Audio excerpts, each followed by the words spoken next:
Welcome to the Great Detectives of Old Time Radio. From Boise, Idaho, this is your host, Adam Graham. If you have a comment, email it to me, box13@greatdetectives.net.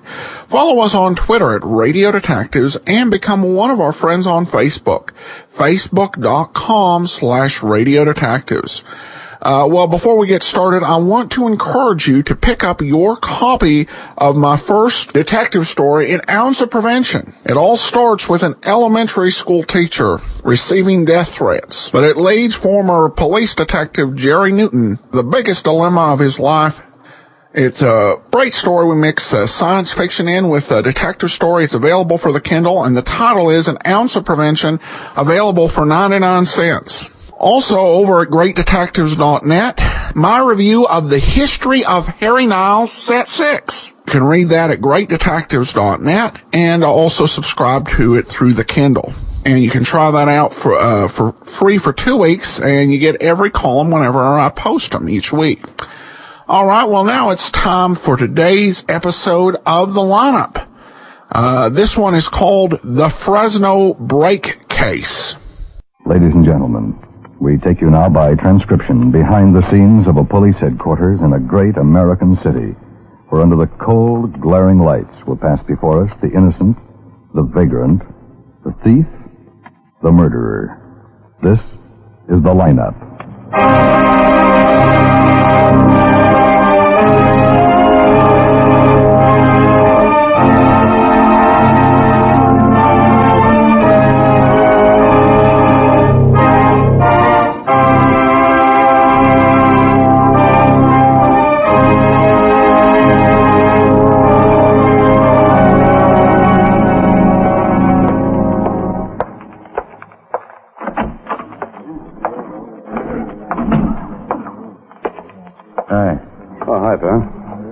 See the wire on Pappas? No. Still owes him 7 years in Oregon. Armed robbery. Whole load on from Chief of Police in Salem. Denver wants him too, same thing. I'll be darned. Lippincott here yet? Yeah, Obler's up front room. Over there. Oh. How about the others? Jensen, Romberg, Keffer, and Ramachenko. Full house, huh? Yeah. All of Papa's victims showed up here. We'd have to hire the Civic Auditorium. May I have your attention, please? You people out there on the other side of the wire in the audience room, may I have your attention, please? Thank you. My name is Cogger, Sergeant Pete Cogger. I'll explain the lineup to you. Each of the suspects you will see will be numbered. I'll call off the number, their name, and charge. If you have any questions or identifications, please remember the number assigned to the prisoner as I call his name. At the end of each line, when I ask for questions or identifications, call out the number. If you're sure or not too sure of the suspect, have him held. The officers who took your name will assist you. They're seated among you. Please be prompt with your questions or identifications. When the prisoners leave here, they're sent to the washroom and dressed back into their jail clothes. Makes it quite difficult to bring them back after they leave here. Now, the questions I ask these suspects are merely to get a natural tone of voice, so do not pay too much attention to their answers, as they often lie. All right, bring on the line.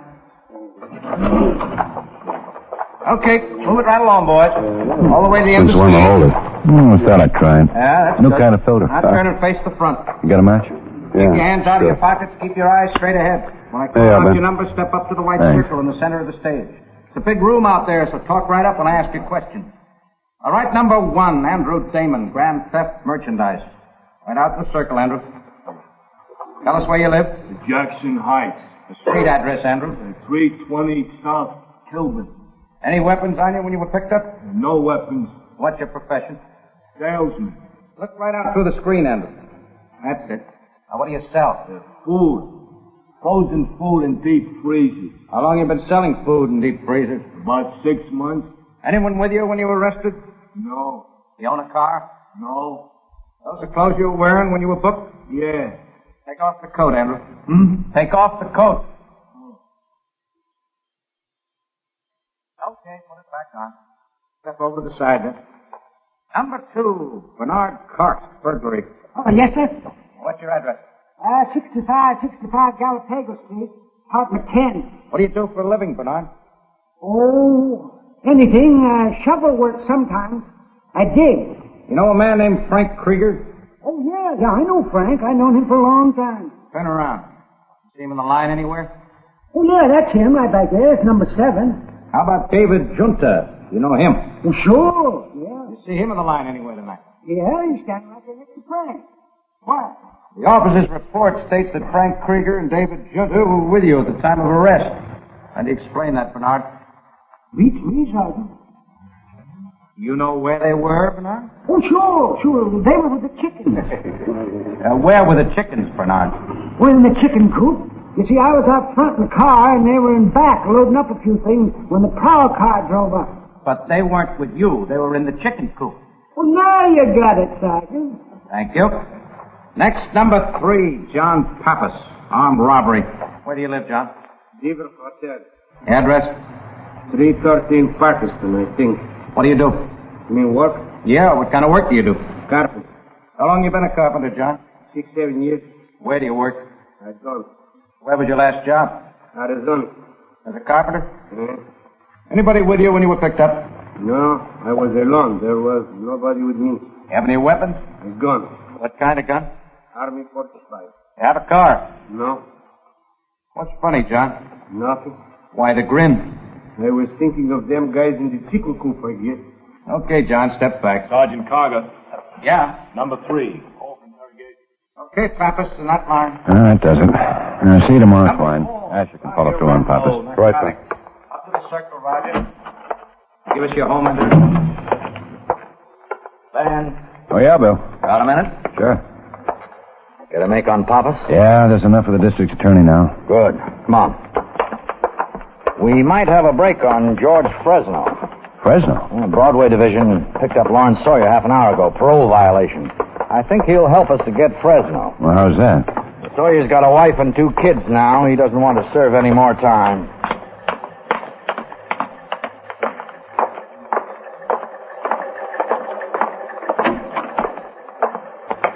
Hello, Larry. You know Lieutenant Guthrie. Hi.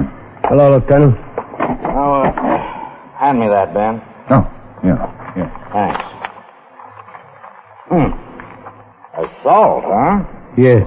Who's Herman Pollard? Just some Jake standing around in a bar I was in. I had to hit him. Captain, he was needling me.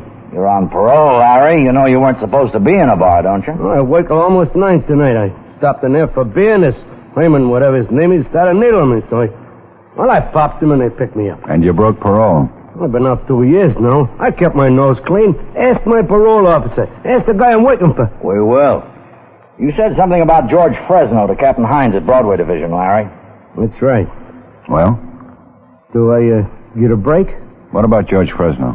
He's in town again. Yeah, we know that. You want him, don't you? He's handling the stuff again. Yeah. He's working with Gunther, Talbot, and Elmer Brashy. The 3 of them have been pushing for 17 months, what we know of. Stuff's from Turkey and Greece. Tests out anywhere from 30 to 50%. We've got half a kilo of it down the lab right now. Can I have some water? I'll help yourself.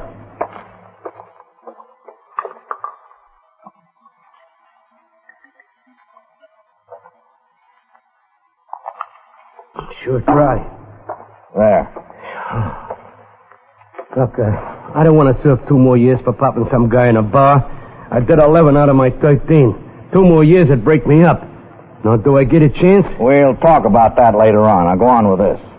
I know George Fresno pretty good. Have you been seeing him, Larry? I ran into him a couple of times the last year, but there was nothing wrong. I just ran into him. You sure that's it? The whole thing. Last week, I ran into him again, and we got to talking. He asked me if I had any contact. He said he had a new shipment of pretty good stuff, and he asked me if I knew any buyers. You know, pushers looking for supply. Working with old-timers like Gunther, Talbot, and Brashy, he asked you? You never worked in dope, Larry. What are you trying to give us? I know it sounds screwy. You don't expect us to believe it, do you? Well, it's true, Lieutenant. So help me. And I think I got the pitch on it. Now, maybe I'm wrong, but Fresno's handling this load by himself without Gunther and Brashy. What makes you think that? Well, he told me to keep it under my hat. He gave me his phone number and said to talk only to him. And he wants you to help him get rid of it. Is that it? Well, he offered me the chance, and just like I told you. Now, what'd you tell him? Well, I didn't want to take no chance, but I didn't want him to think I was turning up my nose. So I just told him I'd keep my eyes open. Doesn't seem right, him asking you, Larry, not when he's got his own contacts. Now, how long have you known him? You a good friend of his? Well, I met him when I was doing my bit up there. We used to meet in the library. But I known about him since I was a kid. He was running booze then, and we all know what he made and how he lived. Larry, a lot of people know George Fresno. A lot of people met him in prison. Nah, I still don't buy him asking you to make contacts. Well, you know what happened up there, didn't you? What do you mean? I guess he really wouldn't have had nothing to do with me unless it hadn't happened. You see, once in a dining hall, about 3 weeks before George got out, 2 guys jumped him. Yeah, we know. They began waking over him with butter knives. You know the treatment. George is maybe, 60 years old. He couldn't handle him. I happened to be standing right by him. I give him a hand. I yelled for the guards, and otherwise the guy might have been killed. I guess he liked me for it. Anybody else in on it? There were other guys around, but nobody else helped him. He wasn't liked. Yeah, but you helped him. That's right, I helped him. That made you a pretty good friend of his, huh? That's right. And now you want to help us get him. Yeah. How do you suppose George would feel if he knew you were down here talking to us like this, Larry? Who cares how he feels? I care. Maybe some of his friends, Larry? Those guys who handle heroin ain't got no friends. Gunther, Talbot, and Brashy? Maybe you could get them, too. They don't worry me, neither. All that worries me is keeping my job toting them centuries of cement every day. I don't want to go back to prison. I had enough. I stepped out of line tonight when I smacked that guy. I'm willing to get back in line and stay there. You guys got a smoke? Sure.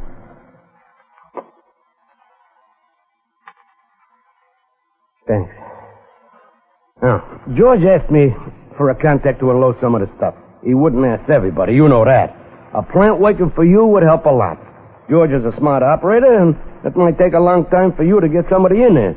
I could get in right away and set him up. He's gone up once on income tax and once on carrying concealed weapons. He never had a big rap, but I know you want him. Listen to me. George lives over on Palace Drive. He's got an apartment that costs $2,000 a month rent. Pretty nice place. Books, television, couple of servants. I live on Everett Place. $45 a month. And I'm nubbing to get it together. But I got a wife and 2 kids there when I get home. I like living like this, Captain. Give me a chance to stay with him, will you? Please? Captain, please?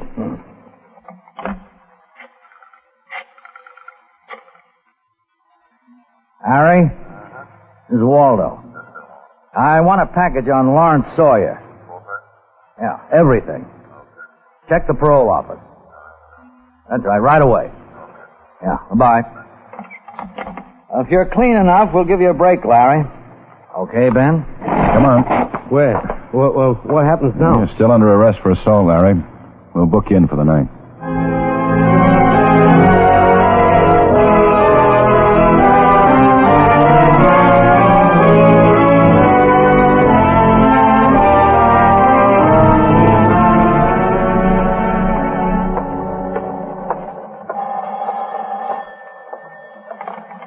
Ben. Hi.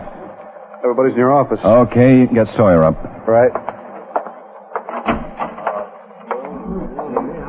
Hi, fellas. Pete? Yeah, they got it all, Ben. Good. All right, boys. Let's get this over with. Captain Waldo's decided to use Lawrence Sawyer on this.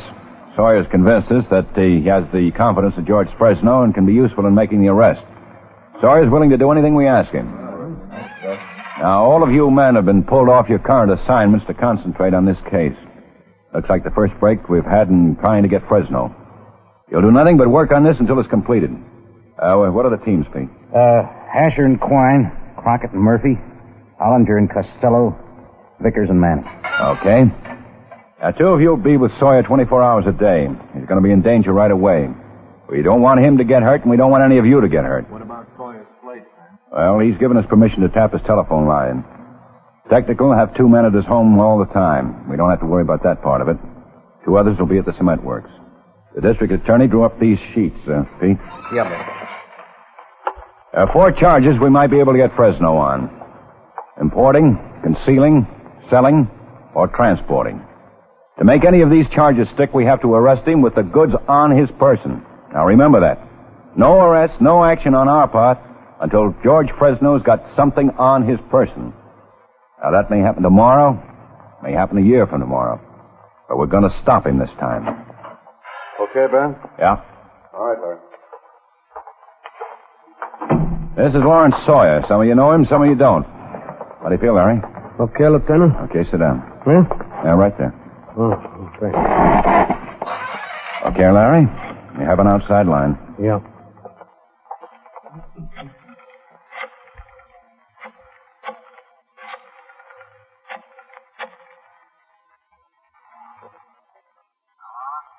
George, this is Larry.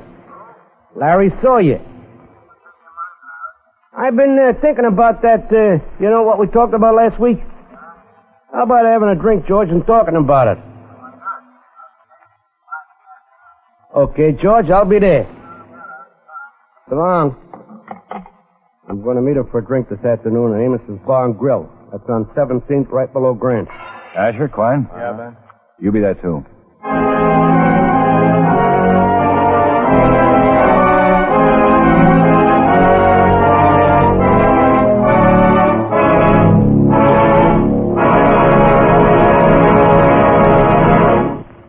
Outstanding musical events to listen to every Sunday on CBS Radio are two of radio's most respected programs, the Symphonette and the Choraleers.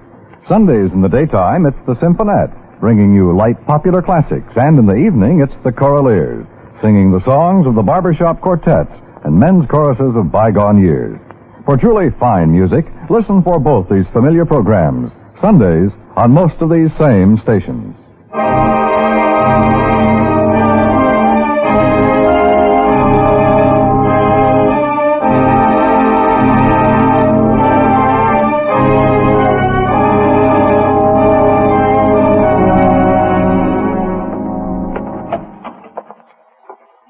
Morning. Morning, Ben. Hot out. Yeah. 3 weeks now, Ben. Yeah. It's going slow. What happened last night? Sawyer met Fresno again. We talked about price. And that's about it. What's the holdup, Ben? Well, Fresno's cagey. Sawyer's arguing on price. The way it works. I wish we'd get something. Business office on me about all the men I'm using on Now, this. take it easy, Bill. Maybe this wasn't such a good idea, putting Sawyer in as a plant. He's talked with Fresno 3 times now, and he's set up nothing. Well, it takes time. Brashy and Talbot don't like Sawyer. Who's running that show? And Fresno. But he listens to them. Sawyer thinks he might get somewhere this week. When's he seeing him again? This morning. Well, Ben, we'll give it to the rest of the week. After that, close down. Just 2 men on. Oh, Bill. Can't help it, Ben. They're on me. Waldo. Yeah, okay, thanks. Keep in touch. This might be it, Ben. Yeah, how's that? Fresno agreed to sell Sawyer a full kilo of heroin this morning. Sawyer thinks we can set him up.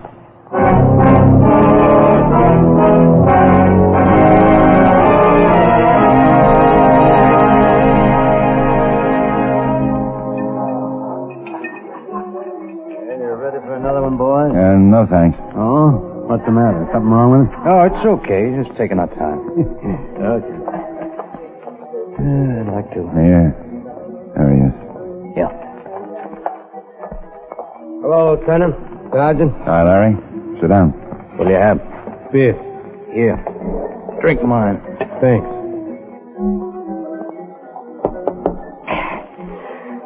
Sure good. Well, how'd it go? Well, he's willing to sell some of it to me. Give us the whole story. Well, you know how I've been after him. I didn't push too hard because I didn't want him to get suspicious. Think, something's wrong. Today I brought it up. I told him I had a client in town who'd take some of the stuff. Yeah? Well, we've been arguing about price all this stuff. He said he'd have, that he'd have to go 8,000 straight. I tried to make it look good and argued for 7,500. Well, we finally made a deal. 78. A full kilo? Yeah. He beefed me up about how high grade it was. 65%, he said. I told him my client would like that. Hey, look, I'm going to need some cash. What's the deal? He'll want to see $700-800 before he shows me anything. I know that. I try to argue him down, but he wants it all in cash. And I gotta have it. Well, you'll have it. When's the delivery? Well, I'm supposed to meet him at the corner of Albion and 6th at 9 o'clock tonight. You say he'd have the stuff with him? No, he didn't. And I didn't ask him. He's pretty cagey. It may be a running around testing me. I don't know. Oh, I sure be glad when it's all over. Who was with him when you talked? Talbot and Brashy. I was wrong thinking this was something George was handling just for himself. They're in on it, too. Are they going to be there? I don't know. Did you tell them who your client was? I did it just the way we talked about it. I just said it was a friend of mine from California. He asked me for a name, and I told him I'd rather not say. We let it go at that. He was more interested in arguing about money than anything else. 9 o'clock, Albion and 6th, huh? What's that? Okay, Larry. Yeah. Thanks for the beer, Sergeant. Yeah. Hey, you know something? What? That guy'd kill me if he knew what I was up to. Well, you've known that all along. Yeah, but I just began to think about it a minute ago.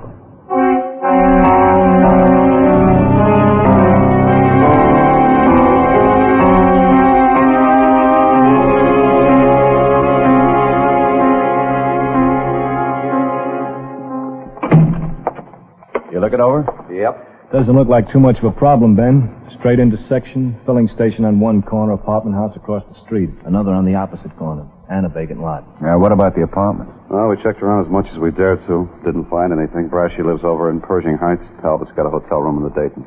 Some of the others could be living around there. Yeah, but we don't know anything about them if they do. How about the filling station? Oh, it's independent. Guy who runs it's been in business 17 years. I checked his help, all clean. Okay. I want one car parked on the street in front of the vacant lot, another one in the filling station. You can set Crockett and Murph up inside one of the apartment buildings and Ollinger and Costello in the other. Okay. Now, this may be just a starting point. I'll have a radio control set up right in the area. Sawyer has to get in the car with Fresno. We'll follow. Who's going to handle that part? Pete and I'll be in the command car. If he moves out, we'll move after him. But we'll want somebody ahead to pick him up. I can't risk tailing him very long. Yeah. We can all start at 6. Well, that should give us plenty of time, I guess. The change, Ben. Yeah, what? That was Ollinger. Fresno just called Sawyer about tonight. The delivery off? Fresno's worried. He wants to meet Sawyer's client.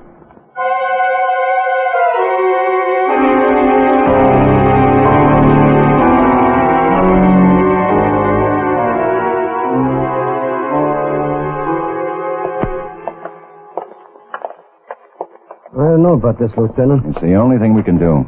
But I don't know. Maybe he'll recognize you. No, he's never seen me. What about Brashy and Talbot? They've never seen me either. You ever been to this place before? No, it's just the address he gave me. I tried to hold him off. Yeah, I know. He's sure suspicious. Okay? Yeah. Lieutenant, Yes, son. is that Sergeant Cargan Quine in that car across the street? What do you think? Sawyer? Yeah, George.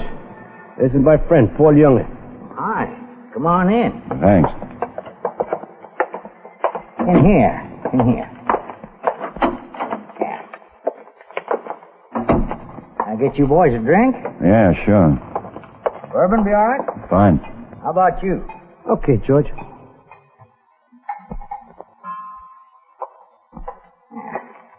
Thanks. Thanks. Sit down. Get comfortable.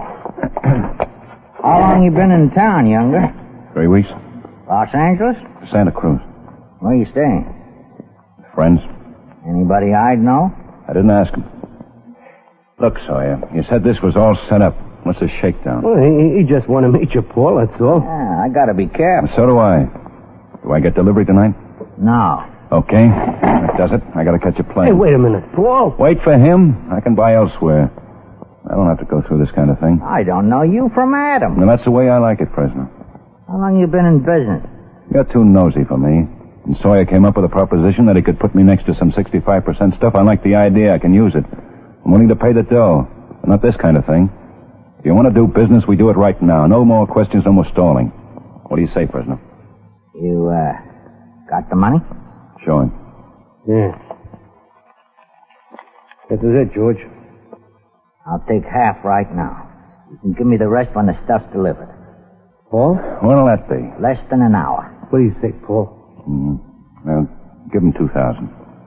Okay. Okay. When can he pick it up for me? He doesn't have to. Huh? You can do it yourself, Younger. Just get your hat and follow me. Sawyer, you can go home. Mr. Younger and me'll handle it now.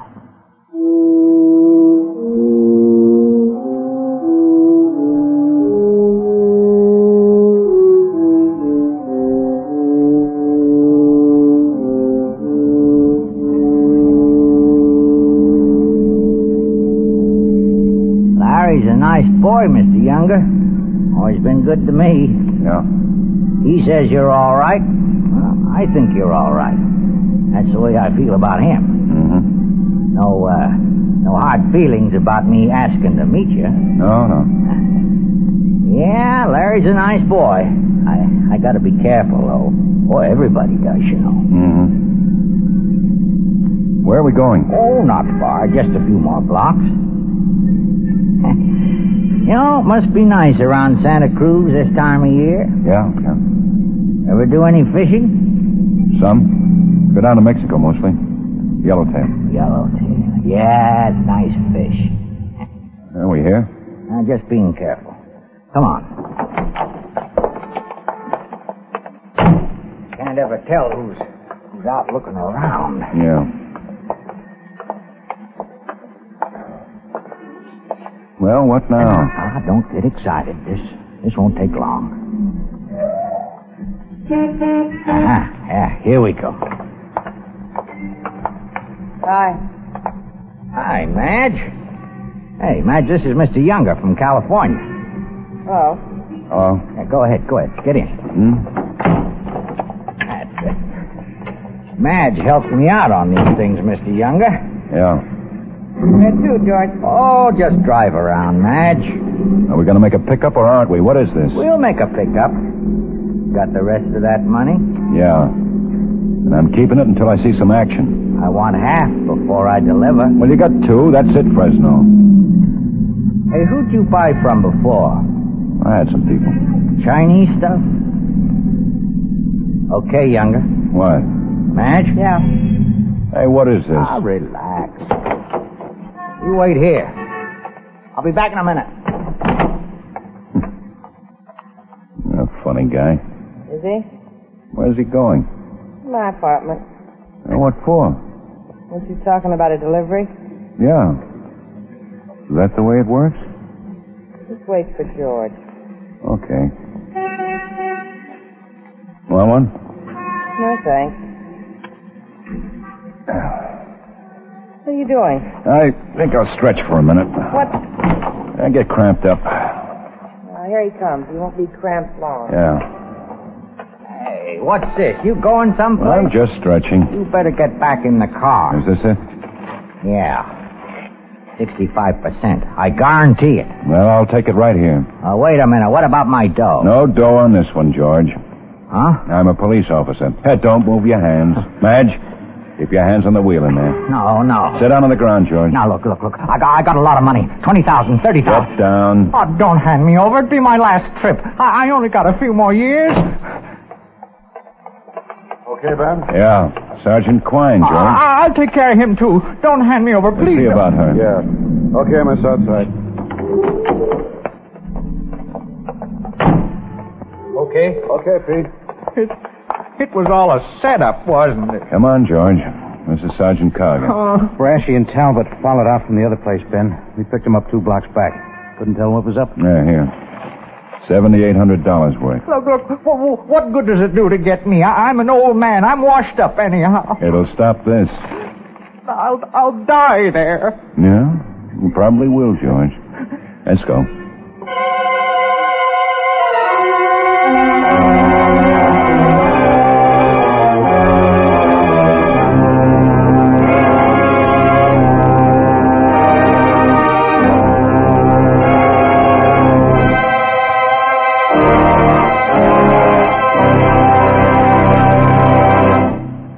The lineup, where before you pass the innocent, the vagrant, the thief, the murderer.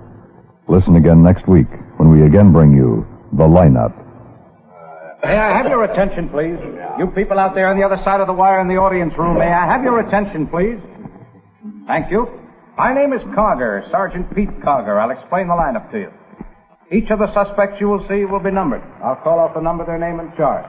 If you have any questions or identifications, please remember the number assigned to the prisoner as I call his name. At the end of each line, when I ask for questions or identifications, call out the number.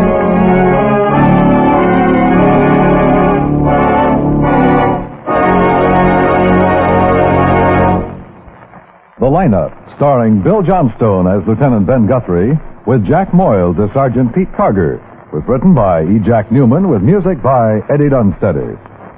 Featured in tonight's cast were Hy Everback, Peter Leeds, Howard McNear, Benny Rubin, Joseph Kearns, and Virginia Gregg. The lineup was transcribed in Hollywood by Jaime Del Valle.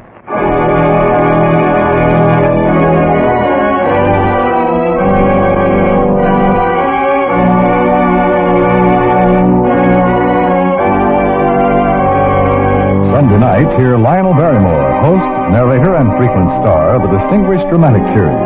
You'll find the plays are of the same high caliber as you've heard in years gone by on the program CBS Radio called Your Thursday Night Playhouse.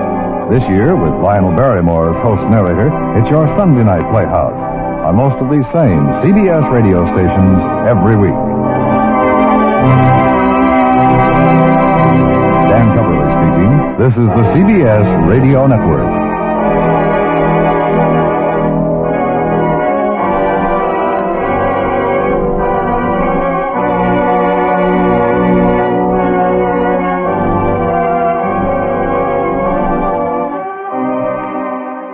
Welcome back.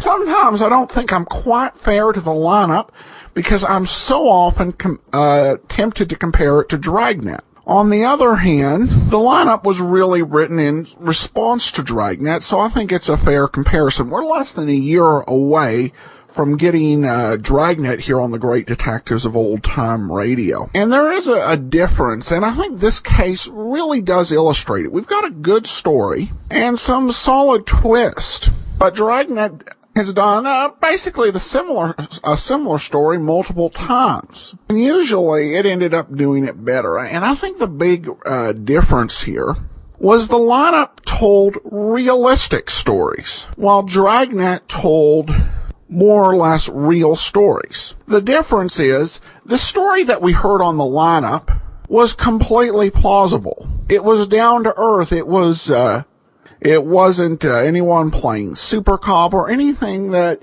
was at all far-fetched. However, Dragnet used true stories as the basis from which they adapted their cases. So you got all of the things that can happen in real life that are often more fantastic and than fiction. So you had one episode with a drug buy where, because of the short notice, Friday had to go into the drug buy, I believe unarmed, and instead of the full amount that he was paying, he had to have have $100 bill on top, some ones beneath that, I think even some newspaper in the middle. And by the way, he didn't have a gun.